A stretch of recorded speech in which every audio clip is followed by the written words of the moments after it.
امریکی یونیورسٹیوں میں اسرائیل مخالف مظاہرے، سینکڑوں افراد گرفتار۔ غزہ میں اسرائیلی جنگ کے خلاف احتجاج کا دائرہ امریکہ کی دیگر یونیورسٹیوں تک پھیل گیا۔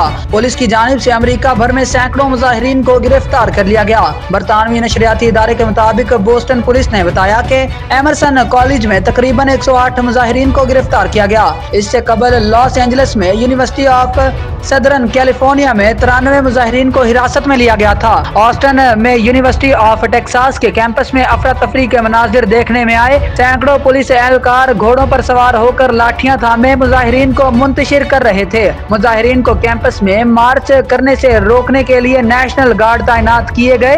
حکام نے بتایا کہ اس دوران 34 افراد کو گرفتار کیا گیا۔ امریکہ بھر کی یونیورسٹیوں میں طلباء کی بڑھتی ہوئی تعداد غزہ میں اسرائیلی مظالم کے خلاف احتجاج کے لیے اپنی کلاسز کا بائیکاٹ کر رہے ہیں اور کیمپ لگا کر احتجاج ریکارڈ کروا رہے ہیں۔ حال ہی میں کولمبیا، براؤن اور نیو یارک یونیورسٹی میں سینکڑوں مظاہرین کو گرفتار کیا گیا۔ طلباء کو منتشر ہونے کے لیے پولیس نے 10 منٹ کی وارننگ دی تھی۔ جن مظاہرین نے وارننگ کی خلاف ورزی کی، انہیں گرفتار کیا گیا۔ امریکہ بھر کی یونیورسٹیوں میں طلباء کی بڑھتی ہوئی تعداد غزہ میں اسرائیلی مظالم کے خلاف احتجاج کر رہی ہے۔